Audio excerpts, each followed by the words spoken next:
You noticed it before you admitted it, not the moment it happened, but the moment your body reacted before your thoughts caught up. That small drop in your chest when you realized you were waiting again, waiting longer than you used to, waiting without being told why. No one announced the change. There was no conversation, no conflict, no ending. Just a shift so quiet it felt deniable. And that's why it worked. At first, you blamed timing, schedules, stress, life. You told yourself people get busy.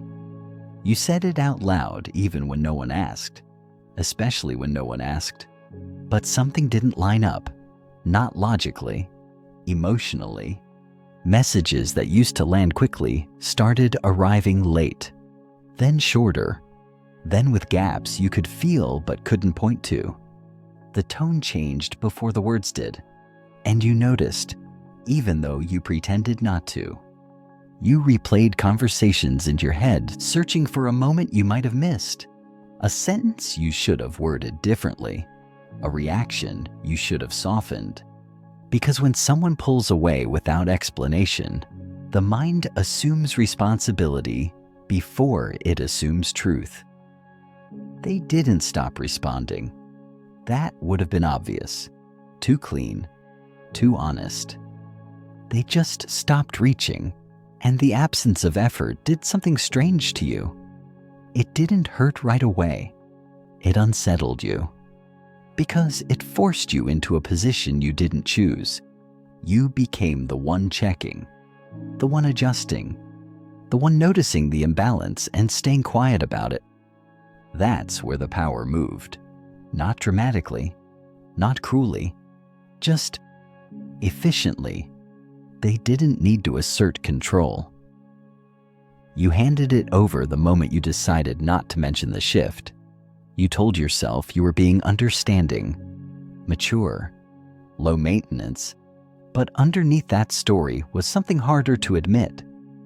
You were trying not to be the person who needed more, because needing more suddenly felt risky. There was a time when your presence mattered. You could feel it, in how quickly they engaged, in how naturally they included you, in how little effort it took to stay connected. That version of you didn't have to chase clarity. It was built into the dynamic. Now, you measure your words. You hesitate before sending. You wait a little longer than you should, just to see if they'll notice. Most people don't realize how humiliating that internal pause feels. The moment you delay your own instinct to protect your position, because once you feel the shift, you're no longer reacting freely. You're responding strategically. And that's not connection. That's negotiation. They didn't tell you that you were no longer a priority. They didn't need to. They showed you in small, deniable ways.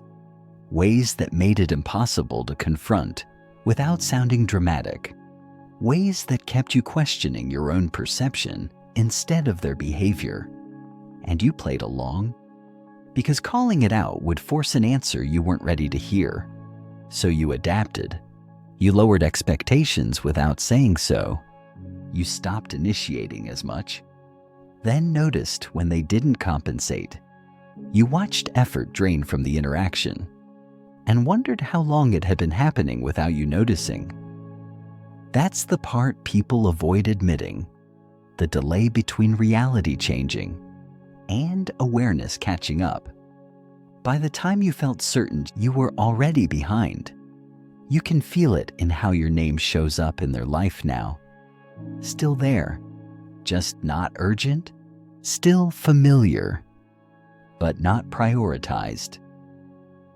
You're included, but not considered, and that distinction is subtle enough to survive denial. Yours included. There's a moment when you realize you're no longer part of their immediate emotional landscape.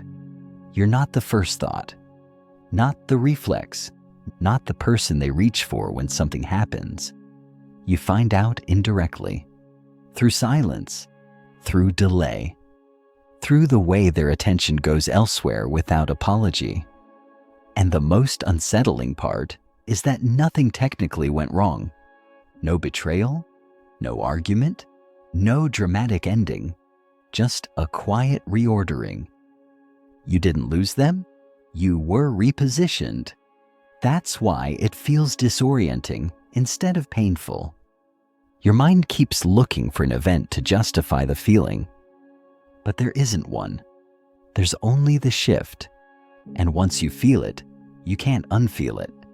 You start noticing how often you're the one maintaining continuity, how often you're the one bridging gaps, how often you adjust your expectations downward without ever naming it.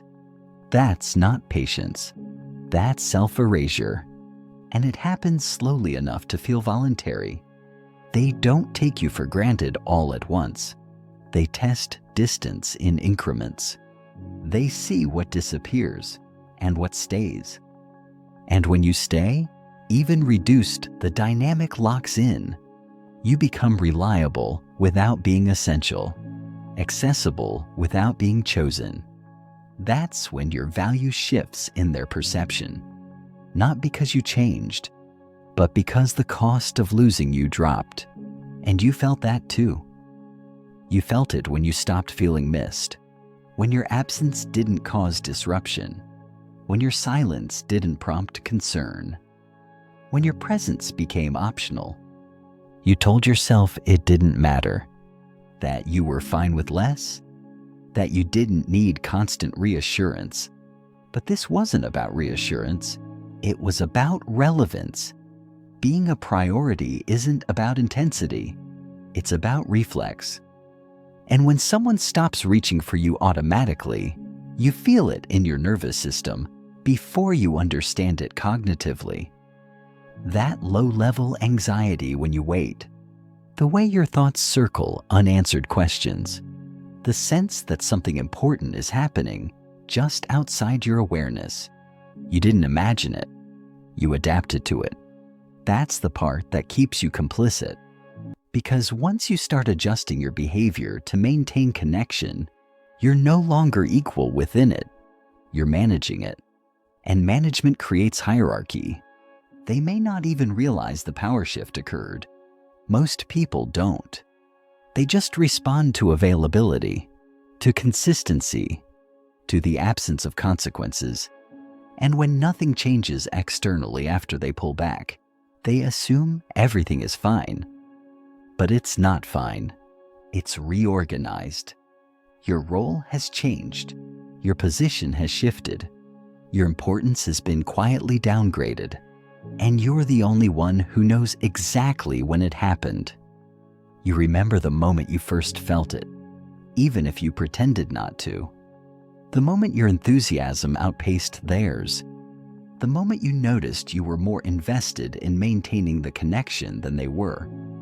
That's when the imbalance began to solidify.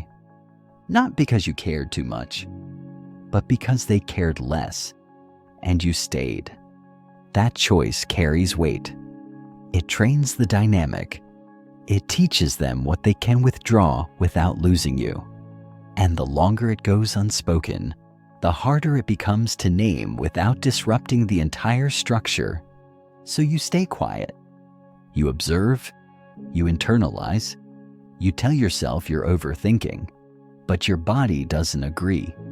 Your body knows when you're no longer safe in someone's attention. Not unsafe in a dramatic way. Unsafe in a slow, erosive way. The kind that leaves you questioning your own worth instead of their priorities. That's why this realization doesn't arrive loudly. It creeps in through hesitation, through silence, through the feeling that you're slightly out of sync with someone who used to feel aligned. And once you feel that shift, you're already on the outside of their focus. Not excluded, just not central. If this feels familiar, pause here. Not to fix anything, not to change anything, just to notice how long you've been aware of it. Because awareness doesn't always lead to action. Sometimes it just deepens the discomfort. And that discomfort is information. You don't need to like it.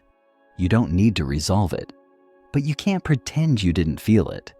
And once you recognize the shift, every interaction after that carries a quiet question underneath it. Am I choosing this? Or am I staying where I'm no longer chosen? That question doesn't demand an answer right away. It just waits. And it doesn't go away. Not when you're busy. Not when you distract yourself. Not when you tell yourself it's fine. It surfaces in still moments, in pauses, in the silence between messages. And if you're still here, listening to this, you already know why. Because something in you recognized itself in these words, not as advice, not as instruction, as exposure. And once something is exposed, it doesn't return to ignorance. It just stays quiet until you decide what it means to remain where you are no longer a priority.